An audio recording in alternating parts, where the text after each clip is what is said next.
Hello, Rosebuds, and welcome back to RGU.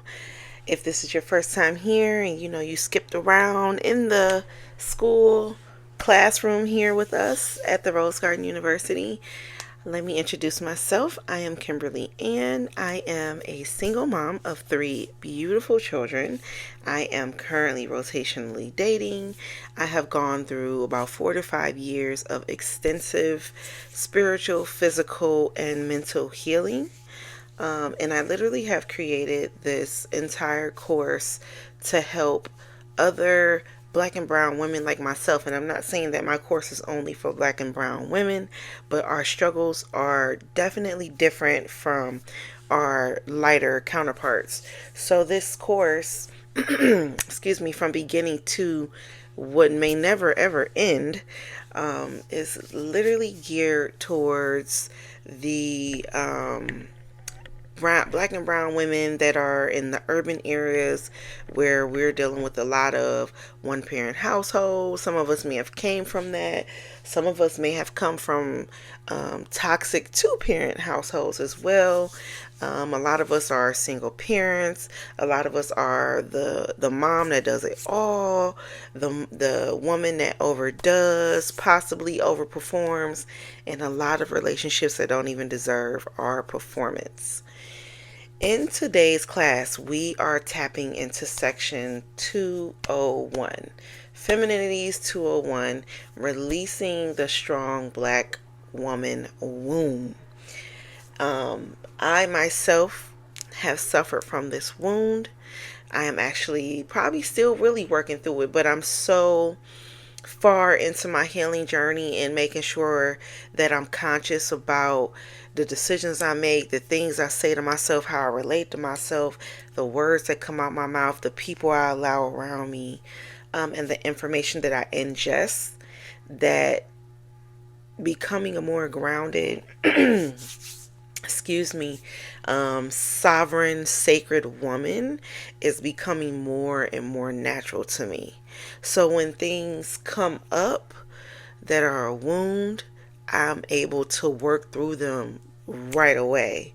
That's one of the things that I've noticed as I go through my healing journey, especially this year alone. When emotions come up or triggers come up, or maybe someone triggers me, I'm not like festering in it. And unfortunately, that festering in toxicity, I learned that from my dad who was in the house. My dad would fester and harvest, and oh my god, he would just harbor on things that happened years ago. Even after the people who were supposedly the cause passed away. So I started taking accountability in my own life to make sure that I release resentment and that spirit of let me overdo so then I don't get hurt again. Let me overdo so these people would like me. Because none of it ever worked. None of it ever worked. So I started becoming more aware of that, and I created like my own affirmations and rampages where I would say, Kim, you are worthy. You don't have to do anything in this situation. I would ask myself, how do you feel in this situation? If it doesn't feel aligned, and I would go to spirit immediately. And that's one thing as black women we got to start doing. We got to start knowing that God always provides. Like, and I know you listening to this, you have experienced God's provision. So you know, no matter what, he always come through. He may not come through like the good song says when you want him to, but he is always right on time. Literally. I experienced that with him this week. Okay? Spirit, I had said earlier, was it earlier in the week? It may even been no, it was last week. And I was, crying to my mom. I'm like, this is nuts. I'm a great mom. I do what I gotta do. And then, I re-regulated myself because I saw myself spiraling. I had to cry though to release those emotions that was welled up in me. And I cried it out. And then, after I got off the phone, I had to actually get off the phone with my mom because it went from talking about my woes to her talking about her problems. And I'm like, Mom, but you have dad there. And she's like, no, but I understand what you're going. Mom, you don't understand what I'm going through. You don't. You have dad. You can have dad's back today, and then you could turn around, and he has your back for the next 7 days. I don't have that. I have people that I've been there for. I cannot call right now. You do not know what I'm dealing with. And I started to be real. Like, I had to catch myself. When I tell you I've been catching myself through this process, because I started to go real deep and be like, and if you are feeling how I'm feeling with a man in the house, you ain't got no man in the house. But I didn't go there. I didn't go there. I didn't go there. I kept it cute. I kept it classy. I kept it very demure. Okay. But I was there. I was like, look, and after I got off the phone with my mom, because like I said, I had to, because the conversation wasn't helping me. She was literally adding to the trauma and triggering me because she was tapping on that wound of, for me, I'm a great person, I'm a great woman. Why can't I have someone provide for me? And I was forgetting who is my provider. That is God. God is my provider. God always, always. And I can't remember a moment where he hasn't come through. Because what has not worked out, what didn't need to work out, I later found out. And I've come to peace with that. I've come to accepting that. And that's one of the things as Black women, we have to start accepting and release that wound of lack. Is that God makes sure that things come through at the moment they need to come through.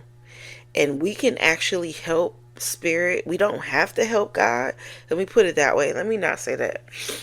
We can help ourselves by getting out of our own way to allow God's grace and blessings and mercy to come through even faster, because a lot of times what we're praying for is right at the door, but we're too busy over in our bed crying over God knows what, or we're too busy on the phone with someone who's living miserable, if not more miserable than we really are, and we're diving deeper into misery even though we're not really that miserable.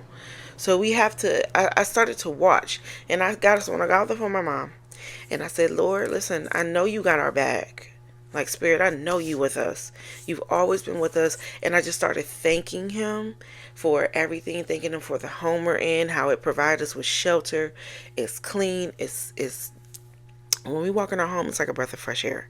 It ain't the greatest. We're battling a few things in it right now, but the few things we're battling is letting us know that our energy has outgrown this home. Our energy has outgrown this home, and our new home is waiting for us. So I am literally stepping out of the way. God has put me he's put me in an energy of rest right now. Even, and it's so funny because I was just talking to my coworker about how we're not really getting overtime. And I remember saying to her, no, it's actually coming back. And I remember saying that to her. And do y'all know, this week alone, I've gained an extra 3 days of overtime. Because another young lady got sick, can't come in. My boss has been calling me in. I am so elated. I'm so elated because it's coming literally right on time. I have to pay certain things. I also have to prepare for my kids and I to go to Vegas, so all this extra money is coming. And then my boss even said to me, listen, I don't know what's going to go on in August, but it's looking like I'm going to need you then too. Yes, please sign me up. And here's the kicker. I said, God put me in a place of rest.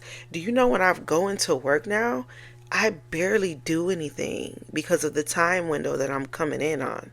I'm not even coming in on the med pass window or the heavy second shift window.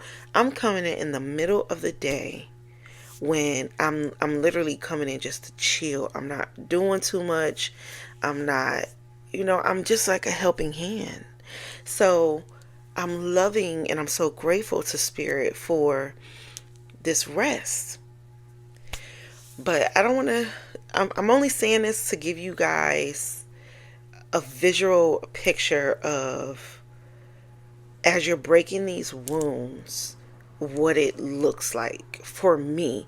It could look a little different for you, but if you can feel my energy, you'll feel this, okay? So, the theme for this section 201, releasing the strong black woman wound, is it is safe to receive, and I do not have to earn rest, okay?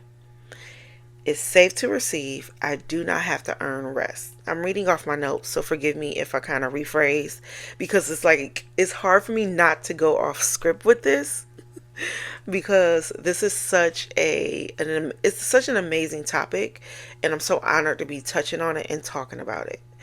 And it's so in depth and so needed in our community. It's hard for me not to post this on YouTube.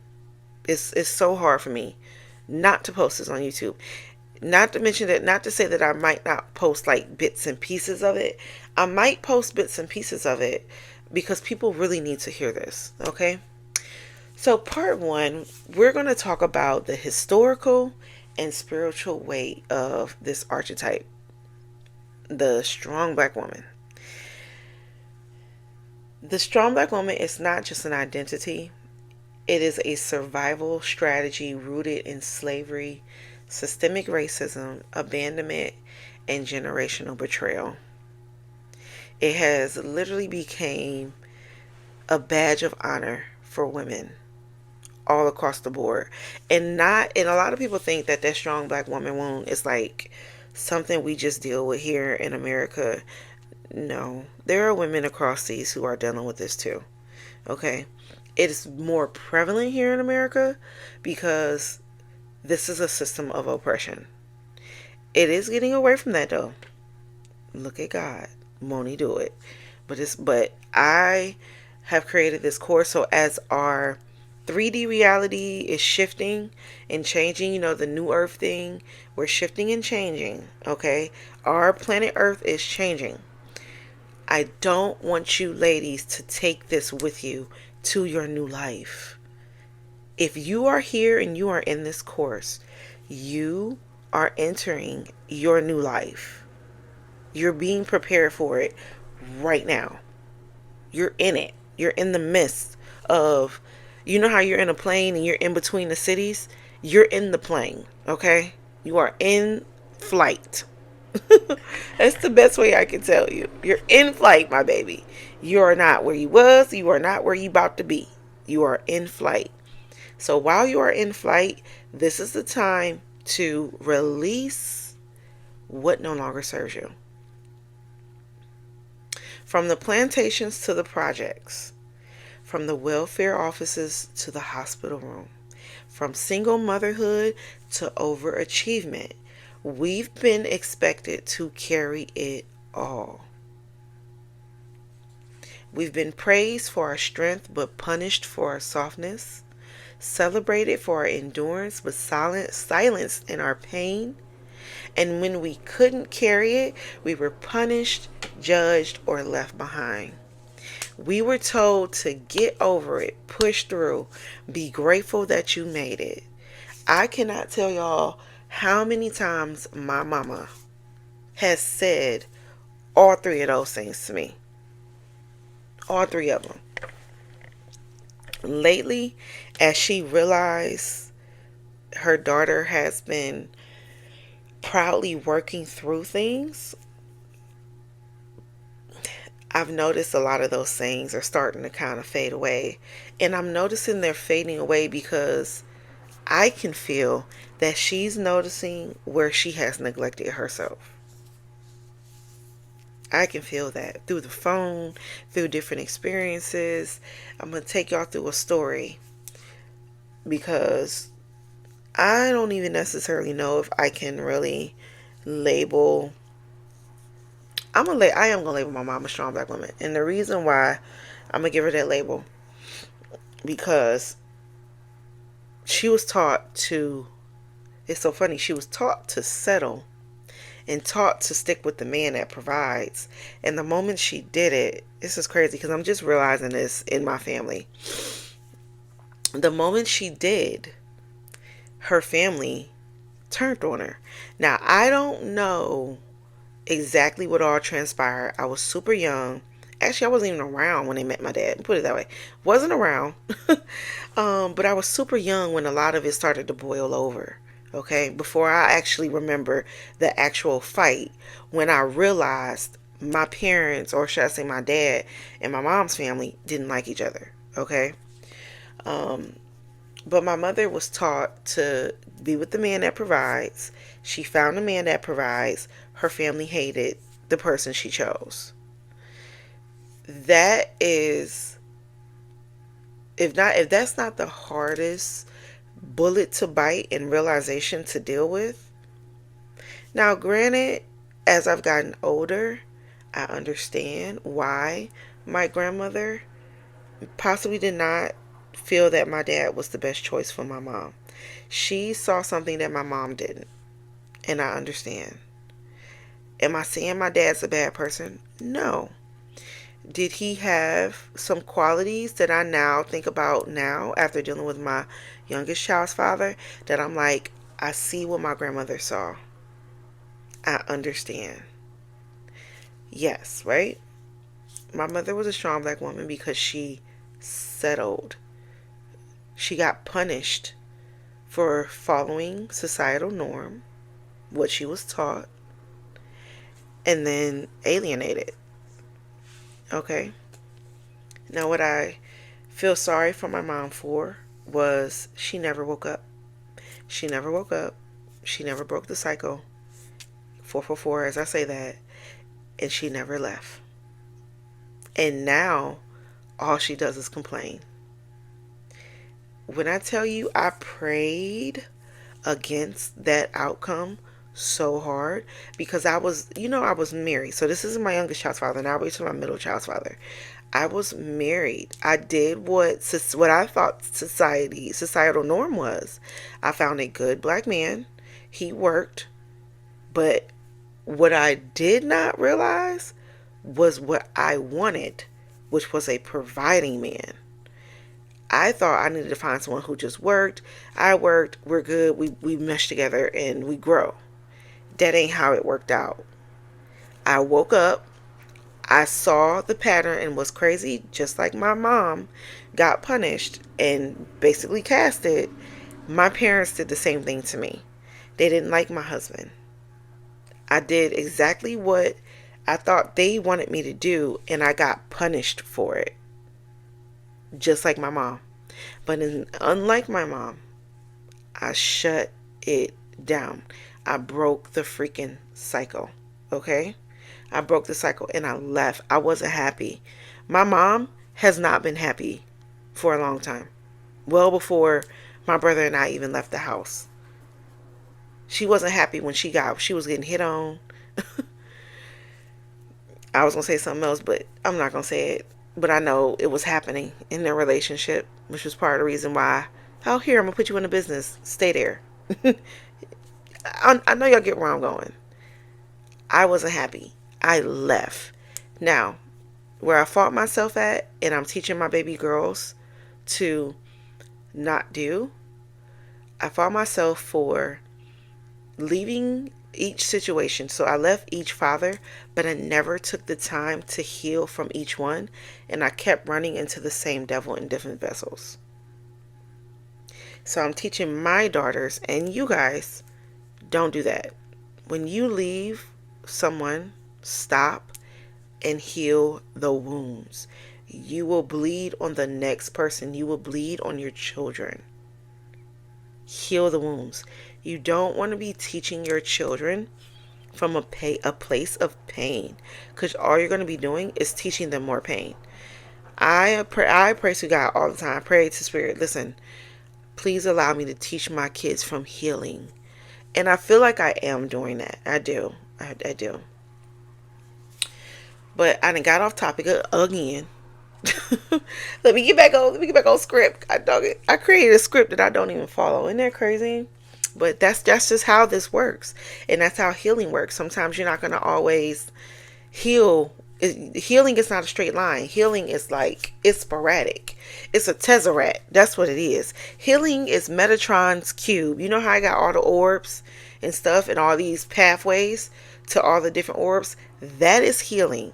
It will never, you will never cross the same path of healing twice. It's the best thing I can tell you. It's like it's a map. You'll end up at the same location but coming from a whole different direction. Especially if you don't heal the wound. See, if you demolish the wound, that location no longer exists. You won't have to go back. You have to go in and heal the wound. Okay?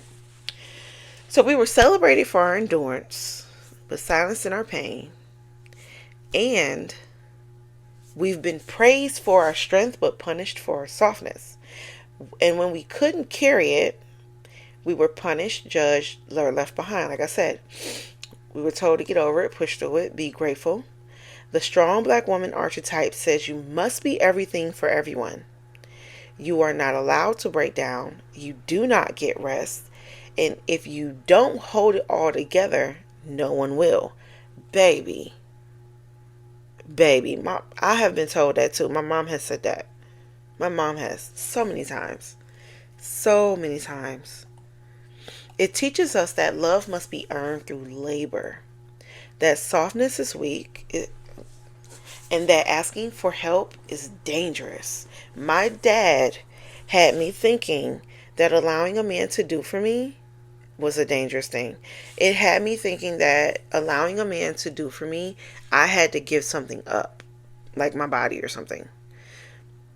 What I didn't realize, and I said this in one of my previous recordings, that was my dad talking from what he used to do to women. And kind of still does it. Like, he'll say, that's what family does. We be there for you. I'll be there for you. You got to be there for me when it's my turn. My dad says that, and he still has that mentality to this day. He still has that mentality to this day. So, I have helped my dad so many times. I stopped. Where I've given my dad money, and he like, I'll pay you back. And in my mind, I'm like, I know he's not going to pay me back because he can't.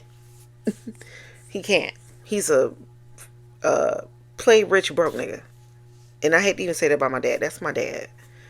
But my entire life has been watching my parents showboat when they ain't got it. I'm the complete opposite. My brother's the complete opposite. And I love that for us. But yeah, my dad had me thinking that allowing a man to help me was just so dangerous. It was so dangerous. And if you listen to one of the previous recordings, I talked about how I went to the grocery store and my dad like shook me right about the gratitude that I was in. It was insane. So asking for help is dangerous, and that we will be discarded if we stop performing. How many of you that are listening to this recording can honestly say you have been scared to say no? And I know it's many of you that have felt that way. That is that scared or be discarded feeling if you stop performing. And so in some cases, you have been. But in most cases, sometimes it's because you're not doing exactly what they want you to do that you're discarded. But you were still doing. So regardless if you stop performing or you're overperforming, you're still going to get disregarded, right? So stop performing altogether. Perform for you. Everybody else, they got to pay an admission fee. Make them pay an admission fee. Many of us inherited this identity before we even had words for it. We saw our mothers work until their backs ached, never crying in front of us. We watched aunties raise children alone with no praise. We were told by teachers, lovers, and pastors, you are so strong. But no one asked if we were tired. How many of you have been so tired that you have just wanted someone to come in and give you a break? I have been one of those people. I realized that the people around me were not going to give me those breaks.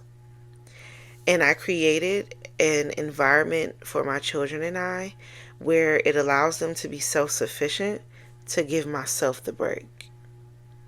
So many people I could tell y'all be like, how do you do it with 3 kids and you make it look so easy? I raised my kids to know, hey, this is this environment we have. You can still be a kid, you can still be soft, but this is what mommy needs help with, or this is what we need to do at a certain time. But I try not to take away from my kids their childhood. But they do, my kids, when I tell you, my kids totally understand. They understand. And I'm gonna give it all to God, because I think He equipped my children with understanding for their mom. And I just thank God that I didn't break them out of that, because you have parents, you'll be born into this world with the understanding, and you have parents that'll break you out of it because they're looking at you as being too grown. My parents did that. But that's a whole nother topic, child. Whole nother topic. Okay? So, let's talk about the truth of this. Okay? Strength isn't the problem. It's the kind of strength that we've been forced into, the unbalanced, unsupported, and unsustainable. It's the type of strength that says you're only valuable if you're producing, fixing, or sacrificing. And babe, you were not born for that. You were born for a sacred softness. You were born to be provided for. You were born to be feminine. You weren't born to break yourself for others. You weren't born to carry everyone else's emotional weight. You weren't born to mother the entire world while abandoning yourself. You were born for wholeness. You were born for receiving. You were born for rest. You were born for divine reciprocity. This isn't just emotional, it's spiritual. The Black woman archetype is a karmic inheritance. It lives in our DNA. It lives in the DNA of our daughters, whose mothers were never allowed to rest. Now, one thing I can say about my mom, despite having a man around, my mom does not rest. She does not rest. My mom is constantly on the go. Even now at her old, frail age, she is constantly on the go. My mom feels guilty for not resting. And it's so crazy. My dad knew my mom had an obsessive thing. So he put her in business to get her attention off of him. Now she obsesses a lot over the business. And it's so crazy. He gave her the business. My mom started obsessing and focusing on the business. And then my dad used to get mad at her. You always going into that shop. Why you can't da for me? And my mom like, you put me in business. I thought you wanted me to focus on the business. You know what I'm saying? So, the narcissisticness of it all. I literally had to tell my oldest child. She walked past the bathroom and saw my youngest daughter wiping herself wrong. And I commend my oldest daughter for telling her. But she said, Millie, you wiping wrong, baby. You got to wipe the right way and use a wipe. Don't just use the tissue. Use the wipes. That's what they're there for, to help keep you clean, fresher longer. And I was so proud. I was like, look at my baby giving her the right tea. Look at my baby. So then my daughter walks back past the bathroom. Millie's still wiping her ass. She goes to say, now why are you still wiping your butt? You in there doing too. And I said, hold on now. Hold on. You cannot do that. You gave her the right information and told her to wipe her butt. I'm proud of you for that. That was the right information. But you can't turn around and condemn her for how long it's taking her to wipe her butt. I said, that's narcissistic. You can't do that, baby. You're gaslighting her. You can't do that. You cannot do that. I was like, let her take as long as she needs. You just taught her how to do it right. It's going to take her a minute to get faster. Leave her alone. She's doing it the right way. And my dad did that to my mom. Put her in a business would dog her out for not running the business right. Then she would focus on the business, try to run it right, and then he would dog her out for not stopping to do what he needed her to do. It was all because of the reason why he put her in business. But that's neither here nor there. It lives in the DNA, yes. Yes. Oh, another one. It lives in our nervous systems. I cannot tell y'all how important it is to nervous system regulates. You need to regulate your nervous system. If you just start with breath work, it will do wonders. Okay?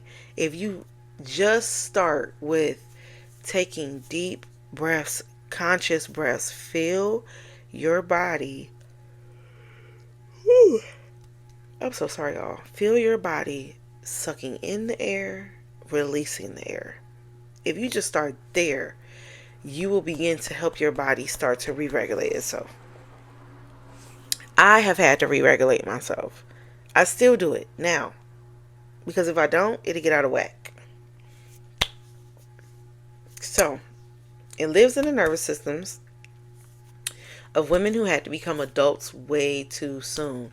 And you know what's funny? They, in society, I don't know if y'all remember, maybe some of y'all do, especially if you are a millennial, how a lot of stuff was geared towards us as teens and kids. And a lot of our parents would tell us, you need to grow up. And then the moment we started growing up too soon, they'll say, you think you grown. Baby, then, like, as I'm sitting here going through this, I'm going through this with y'all. Some of y'all may be feeling me right now. Some of y'all may not. I'm going through this. We went through the, oh, you shouldn't be this, but why you not doing that? You know what I'm saying? That ping pong with your mind and emotions. Oh my God. Oh my God. It lives in our wombs, our voices, and our silence. And when we finally say no more, I choose softness, I choose support, you are not just healing yourself. We don't just heal ourselves when we do that. But we are freeing our ancestors who were never given the chance. So my mom is being freed. Listen, you guys, I had a dream. I just went through a whole bunch of ancestral healing where I uncovered wounds and healed wounds and all the above. And a lot of these courses that I'm posting right now, you guys are getting the remnants of that healing because I'm creating these courses in real time. As I'm going through the healing, I'm creating because it's coming to me like that. And I'm healing. Like, my healing literally has expedited. Where 4 to 5 years of going through, I think I felt like I was only going through like 2 or 3 stages of healing. I literally have like blown through maybe 10 of them since January 1st. Okay. As I've gone through these extensive changes just in this year alone, I have watched it trickle down into my kids, into my parents, into my environment and people around me. Okay, even my brother's feeling it all the way over in Cali. I'm watching it heal from a spiritual internal DNA level. Okay, I had a dream that a tree fell on my childhood home. And it came right after I had a major healing. It came after the cry I had last week. Do you know, my mother told me yesterday morning that my dad is selling my childhood home. And I don't know why. Actually, I do know why. I was so happy. Like, you know, a lot of people would cry. Why is mom and dad selling the home? But I understand why they would cry. They probably had an amazing childhood in that home. And the memories were just too wonderful. Unlike my home, the memories were not wonderful. They weren't. I watched my family get dismantled in that home. I watched my mother get knocked out of her womanhood in that home. I mean, I suffered trauma in that home.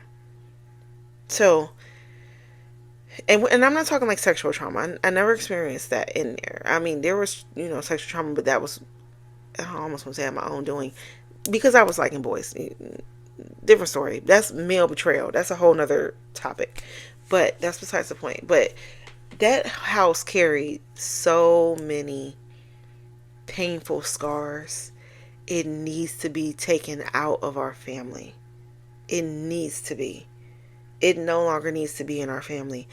And it's so funny. Today, my mom was saying, she said, or yesterday, I said, Mom, I'm proud of Dad for um, selling 120. She said, the sale ain't finalized yet, but he definitely working on it. I said, I'm glad though.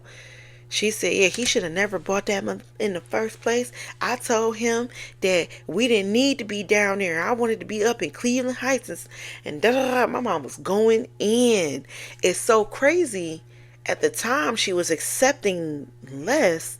Now, as I have gained my voice back, I am seeing my mother go in. I'm so happy for my mommy. She's still working through her stuff, though. Don't get me wrong. She's still working through her stuff. But she was like, she was like, your dad to be all right. He should suffer. He should suffer. Because I told him we need to be down there. So he need to deal with the consequences of his choices. And I was like, Mom, you can't be like that. She's like, no, because I told him. I said, Mom, no, the house needs to go. She's like, it should. I hope the sale drag out and da da da. Because I was like, no, Mom, it needs to go. It does. I said, you can't be like that. You fail to realize Dad was doing what he thought was what he needed to do to win a place in your family. At the same time, he saw it as a way to provide for his family. He didn't see, if I choose myself and still provide for my family, I still win. So I had to tell her, like, don't, it's okay, Mom. It needs to go, though. I was like, but if Dad don't sell it, I'm like, he either get rid of it or he get rid of it. I didn't really tell. All I said was I had a dream about the house the other day. So hearing this is really good, because that house is not going to be here regardless if my dad don't get rid of it. And it's so crazy. I went back to 2 major turning points in my childhood that altered my life greatly. And I went back and I visited my younger self from both those time periods this year. Last month, I think I did both of them. No, I might have did one last month and one the month before. And I went back and spoke with myself, my younger self. And I talked to him while we were looking at the situation that was going on. And I took my younger self out that house. Both versions. This was like the internal dialogue, me working through my inner child wounds. And I took that younger version of me and I took her to my childhood ice cream shop called the Apple Cart. And I took her I said, you want to get some ice cream? And she said, yeah. And I took her to get some ice cream. And we would sit on the bench in front of the apple cart and we would just watch the cars go by and we would eat our ice cream. And we talked. And I would ask her, like, how did you feel during all that? And I allowed my younger self that time to talk through how she was feeling during those chaotic moments. And I gave her that space to release. Now, I'm telling you all this story of how I worked through these wounds so that it gives you a picture of how you can do it for yourself. Okay? And so after we talked about the wounds and I allowed her to speak, and I would ask her, do you feel better? And she was like, yeah, I do. And I would say, you ready to go back? And she would say, no, I don't want to go back there. And I love that. And both times she said that for both situations. And I would say, okay, well, where do you want to go? And she would say, "Can you take me to the beach?" And I would say, "Yes, I can." And we would go to the beach. Now, what's funny is it wasn't this beach, Edgewater, that I live near. It would be a whole different beach. It's some other beach in my mind, somewhere else that I don't know. I've never been to. It's not a beach that I'm familiar with. I've even tried to compare it to the beach in Lake Michigan, but it's not that beach either. And then again, yeah, it's not that beach either. Like, I don't know. Not Florida, nowhere that I've been. And we would go to the beach, and I can hear the birds, I can hear the ocean, and it would be the calmest, most serene feeling. It was just calming. You can hear the waves washing, and my younger self, you could see like the smile on her face, and she was so happy to be at the beach. So happy to be at the beach. And I remember I look up and I see the sky, the stars, and not the stars, but yeah, stars, sun, all that, because this is some alternate reality we're in. And when I would look down back at my younger self, she would start to fade.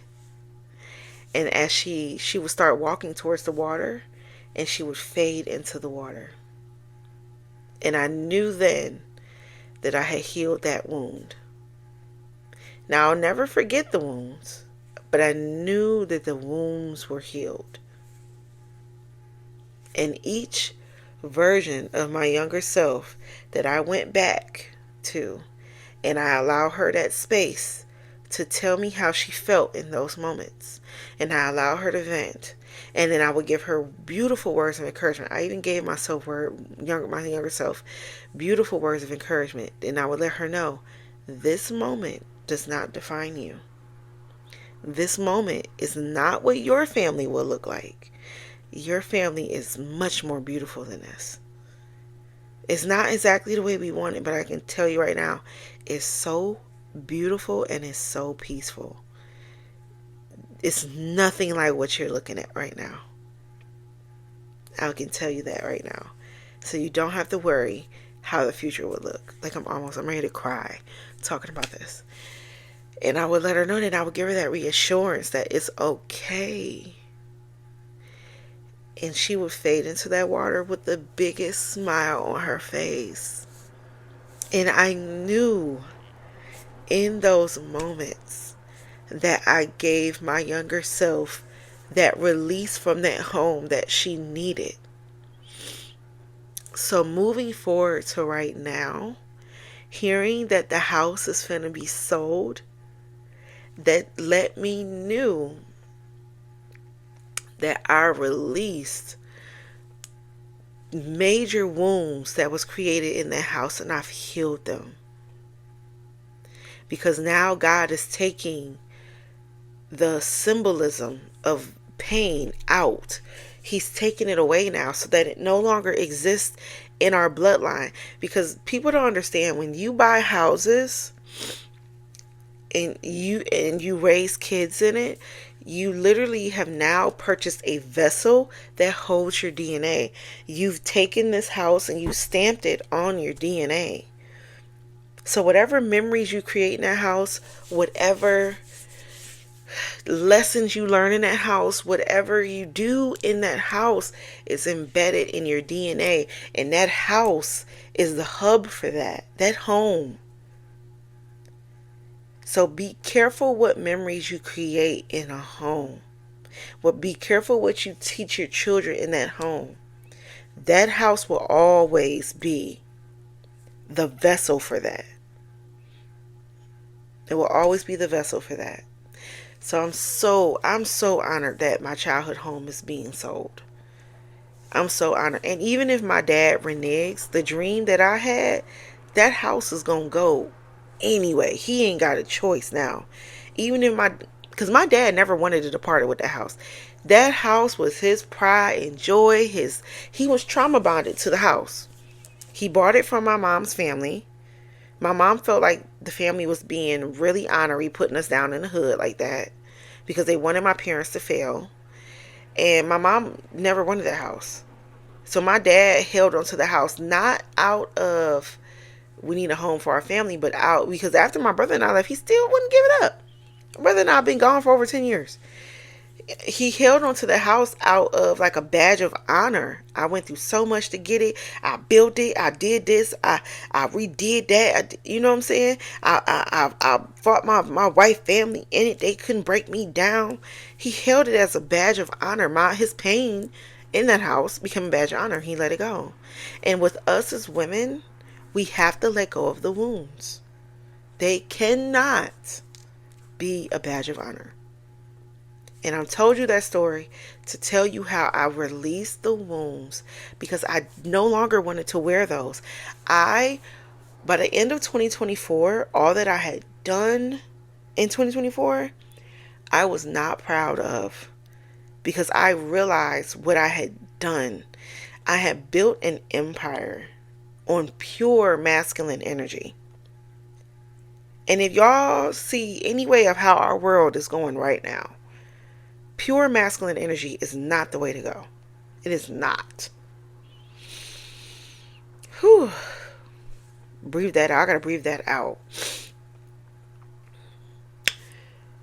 So, what I said to me and what you're saying to you today by listening to this course, it ends with me. And my daughters, my sons, will inherit peace instead of pain. Is that not what I just said? Is that not a summary of what I just said?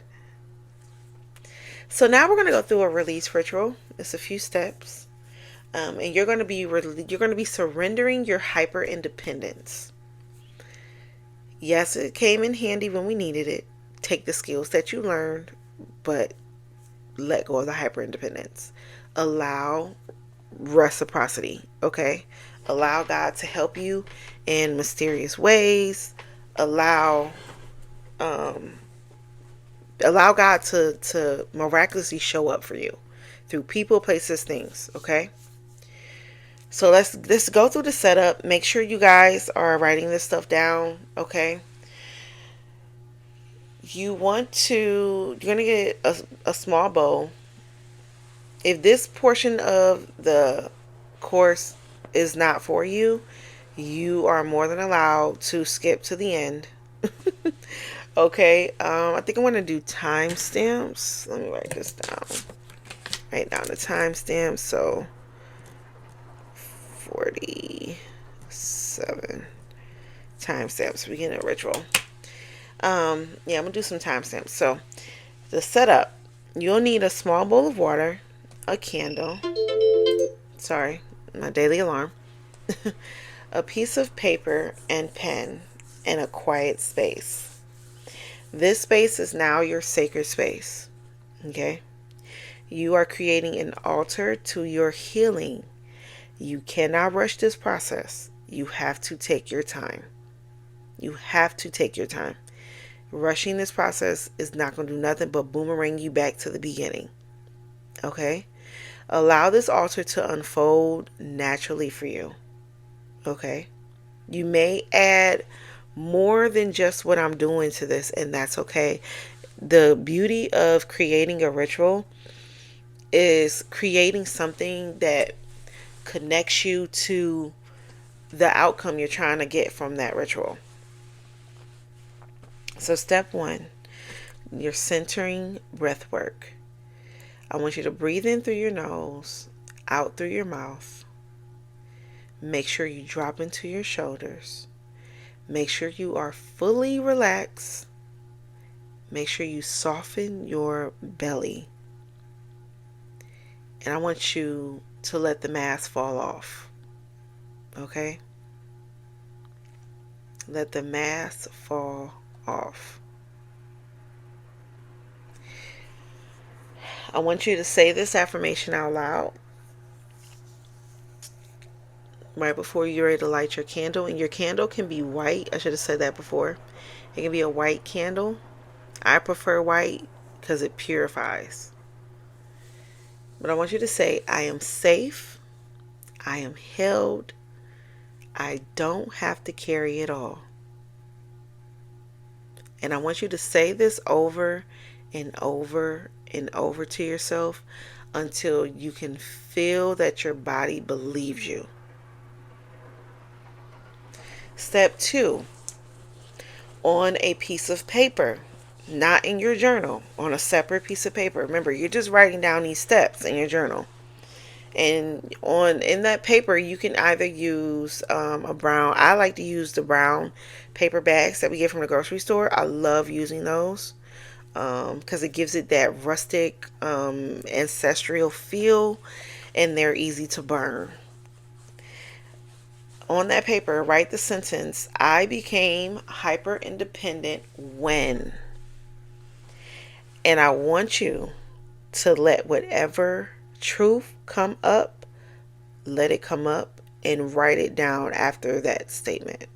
And you may have to bullet point. You may write, I became hyper independent when ... and then you'll do bullet point when my parents started leaving me at home alone. When I realized I had no one to help me, or when my child's father abandoned me after having a baby. That's one of the moments I became hyper independent, when I realized I could not rely on any of my kids' fathers. I really became hyper independent. Let the truth come up. Maybe it was when your father left. Okay. Maybe it was when someone told you to stop crying when you really needed to cry it out. It's so many. Maybe it was when you realized there's really no one who could save me. I really have no one I can call in the moment. Or it was maybe when you got tired of asking and asking and asking and being ignored. Okay? Let all of that come up. Let it rise to the surface. I just said to my coworker the other day, because she was having a moment at work, and I was like, friend, you got to write it out and burn it. Let it go.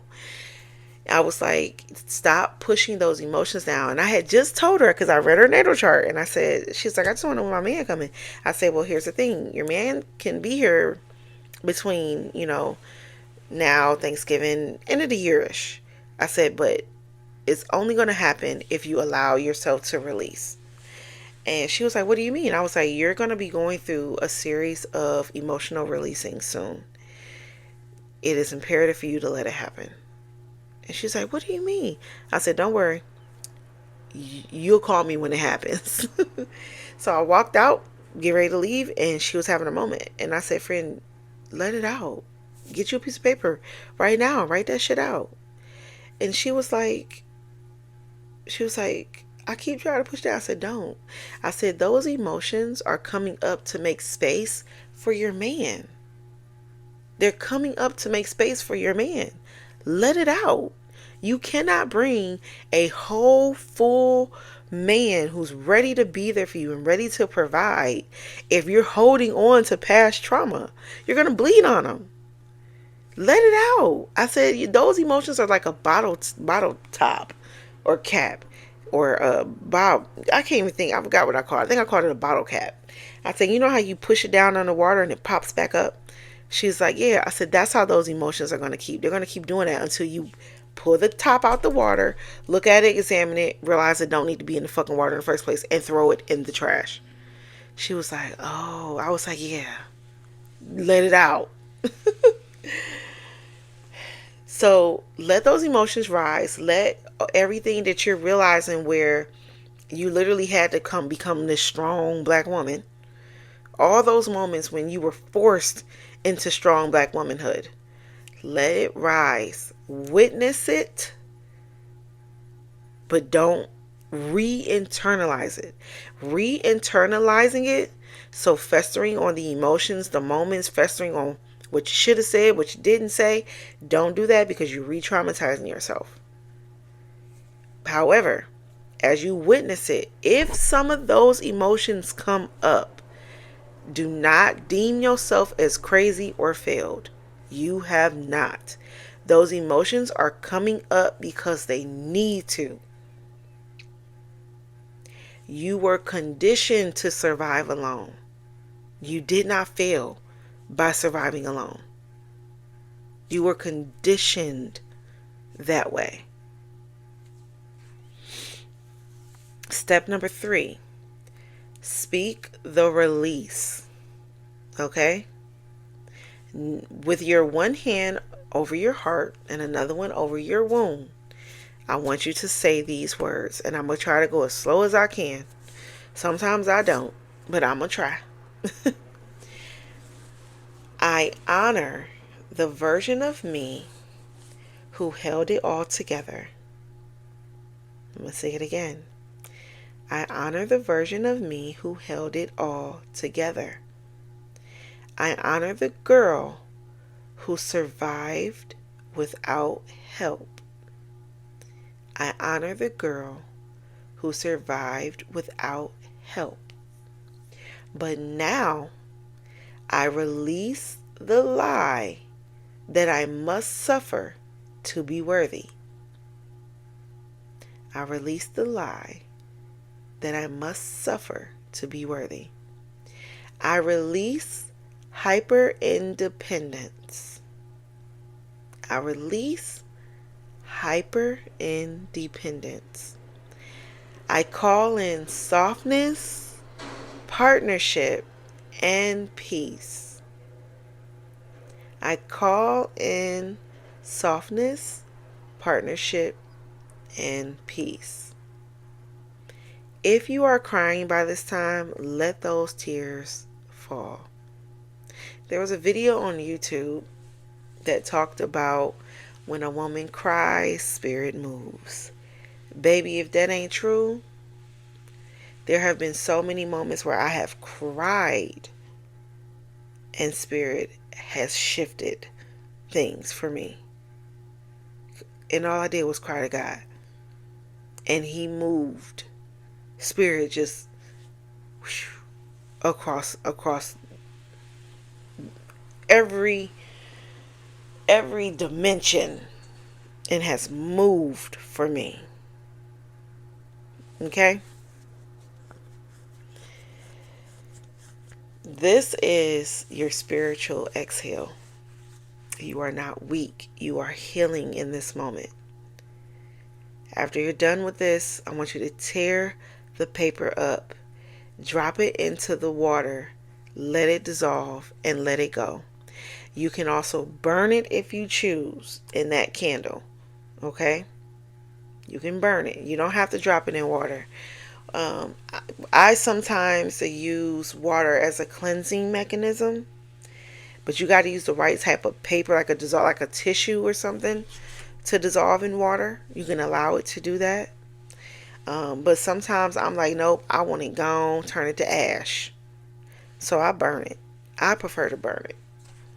Okay? Step 4.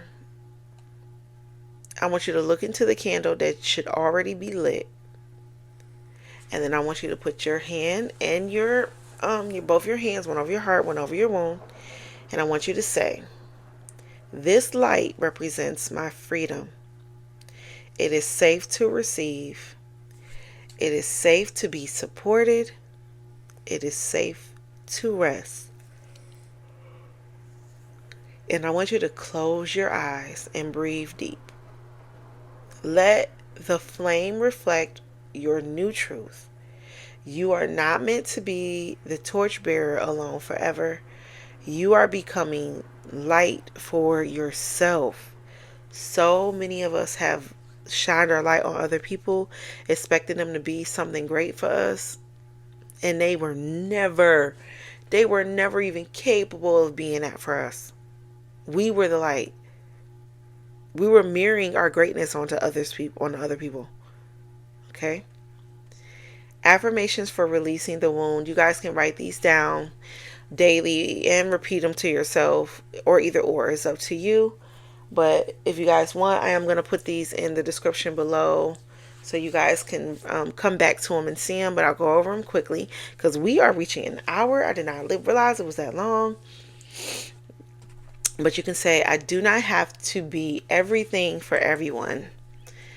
It is safe to put the load down. I can be strong and soft. Rest is my birthright. My value is not in what I produce, but in who I am.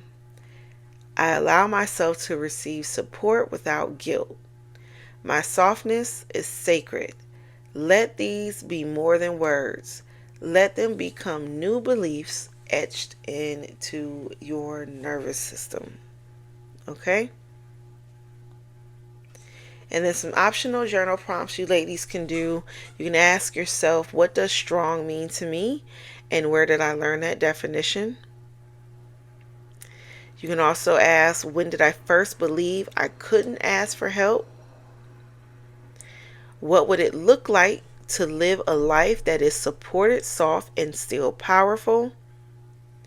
Who am I without the need to carry everything?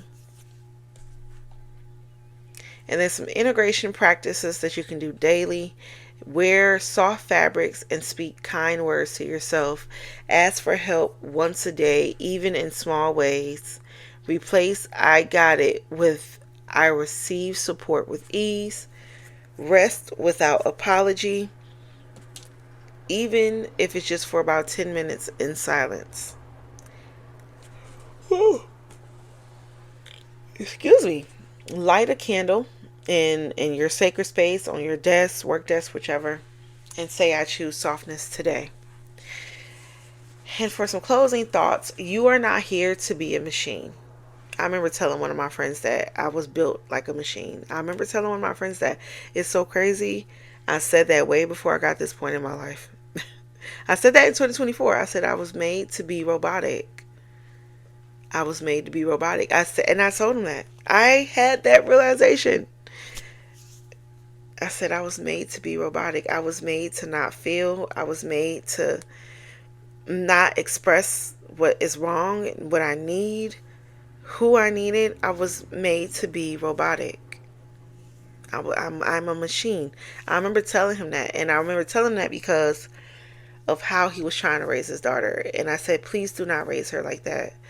Please raise her to be soft and to allow her to have the creative choice to choose and create different choices for herself. Don't make her into a machine. And I remember it was like yesterday.